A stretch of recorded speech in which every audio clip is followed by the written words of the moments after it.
जय हो माता रानी की।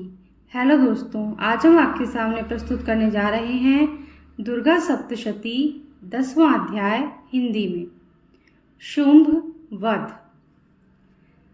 मैं मस्तक पर अर्धचंद्र धारण करने वाली शिव शक्ति स्वरूपा भगवती कामेश्वरी का हृदय में चिंतन करता हूँ। वे तपाए हुए स्वर्ण के समान सुंदर हैं। सूर्य, चंद्रमा और अग्नि, ये ही तीन उनके नेत्र हैं तथा वे अपने मनोहर हाथों में धनुष, बाण, अंकुश, पाश और शूल धारण किए हुए हैं। ऋषि कहते हैं, राजन, अपने प्राणों के समान प्यारे भाई निशुंभ को मारा गया देख तथा सारी सेना का संहार होता जान शुंभ ने कुपित होकर कहा, दुष्ट दुर्गे, तू बल के अभिमान में आकर झूठ मूठ का घमंड न दिखा। तू बड़ी मानिनी बनी हुई है, किंतु दूसरी स्त्रियों के बल का सहारा लेकर लड़ती है।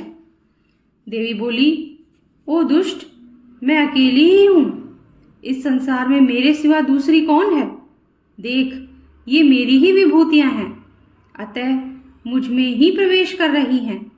तदनंतर ब्रह्माणी आदि समस्त देवियां अंबिका देवी के शरीर में लीन हो गई। उस समय केवल अंबिका देवी ही रह गई। देवी बोली, मैं अपनी ऐश्वर्य शक्ति से अनेक रूपों में यहाँ उपस्थित हुई थी। उन सब रूपों को मैंने समेट लिया। अब अकेली ही युद्ध में खड़ी हूँ, तुम भी स्थिर हो जाओ। ऋषि कहते हैं, तदनंतर देवी और शुंभ दोनों में सब देवताओं तथा दानवों के देखते देखते भयंकर युद्ध छिड़ गया। बाणों की वर्षा तथा तीखे शस्त्रों एवं दारुण अस्त्रों के प्रहार के कारण उन दोनों का युद्ध सब लोगों के लिए बड़ा भयानक प्रतीत हुआ। उस समय अंबिका देवी ने जो सैकड़ों दिव्य अस्त्र छोड़े, उन्हें दैत्यराज शुंभ ने उनके निवारक अस्त्रों द्वारा काट डाला। इसी प्रकार शुंभ ने भी जो दिव्य अस्त्र चलाए, उन्हें परमेश्वरी ने भयंकर हुंकार शब्द के उच्चारण आदि द्वारा खिलवाड़ में ही नष्ट कर डाला। तब उस असुर ने सैकड़ों बाणों से देवी को आच्छादित कर दिया। यह देख क्रोध में भरी हुई उन देवी ने भी बाण मारकर उसका धनुष काट डाला। धनुष कट जाने पर फिर दैत्यराज ने शक्ति हाथ में ली, किंतु देवी ने चक्र से उसके हाथ की शक्तियों को काट गिराया। तत्पश्चात दैत्यों के स्वामी शुंभ ने 100 चांद वाली चमकती हुई ढाल और तलवार हाथ में ले उस समय देवी पर धावा किया। उसके आते ही चंडिका ने अपने धनुष से छोड़े हुए तीखे बाणों द्वारा उसकी सूर्य किरणों के समान उज्ज्वल ढाल और तलवार को तुरंत ही काट दिया। फिर उस दैत्य के घोड़े और सारथी मारे गए। धनुष तो पहले ही कट चुका था। अब उसने अंबिका को मारने के लिए उद्धत हो भयंकर मुद्गर हाथ में लिया। उसे आते देख देवी ने अपने तीक्ष्ण बाणों से उसका मुद्गर भी काट डाला। इस पर भी वह असुर मुक्का तान कर बड़े वेग से देवी की ओर झपटा। उस दैत्यराज ने देवी की छाती में मुक्का मारा।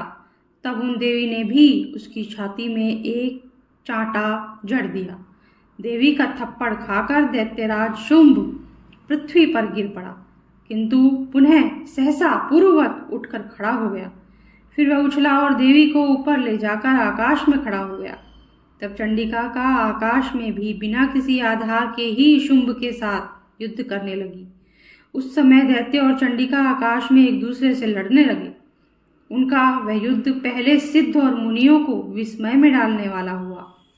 फिर अंबिका ने शुंभ के साथ बहुत देर तक युद्ध करने के पश्चात उसे उठाकर घुमाया और पृथ्वी पर पटक दिया।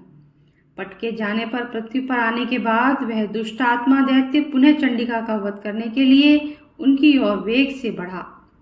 तब समस्त दैत्यों के राजा शुंभ को अपनी ओर आते देख देवी ने त्रिशूल से उसकी छाती छेद कर उसे पृथ्वी पर गिरा दिया।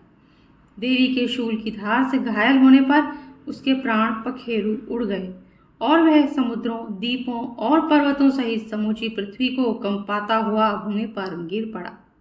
तदनंतर उस दुरात्मा के मारे जाने पर संपूर्ण जगत प्रसन्न एवं पूर्ण स्वस्थ हो गया तथा आकाश स्वच्छ दिखाई देने लगा। पहले जो उत्पात सूचक मेघ और उल्कापात होते थे, वे सब शांत हो गए तथा उस दैत्य के मारे जाने पर नदियां भी ठीक मार्ग से बहने लगी। उस समय शुंभ की मृत्यु के बाद संपूर्ण देवताओं का हृदय हर्ष से भर गया और गंधर्वगण मधुर गीत गाने लगे। दूसरे गंधर्व बाजे बजाने लगे और अप्सराएं नाचने लगी। पवित्र वायु बहने लगी। सूर्य की प्रभा उत्तम हो गई। अग्निशाला की बुझी हुई आग अपने आप प्रज्वलित हो उठी तथा संपूर्ण दिशाओं के भयंकर शब्द शांत हो गए। इस प्रकार श्री मार्कंडेय पुराण में सावर्णिक मनवंतर की कथा के अंतर्गत देवी महात्म्य में शुंभवध नामक 10वां अध्याय पूरा हुआ। तो अगर आपको अच्छा लगा हो तो लाइक कर दीजिए, और अगर अपने चैनल को अब तक सब्सक्राइब नहीं किया है तो सब्सक्राइब कर दीजिए, बेल आइकन प्रेस कर दीजिए, ताकि हमारे आगे आने वाले वीडियोस के नोटिफिकेशन भी आपको आसानी से मिल सकें। Thank you. जय माता दी।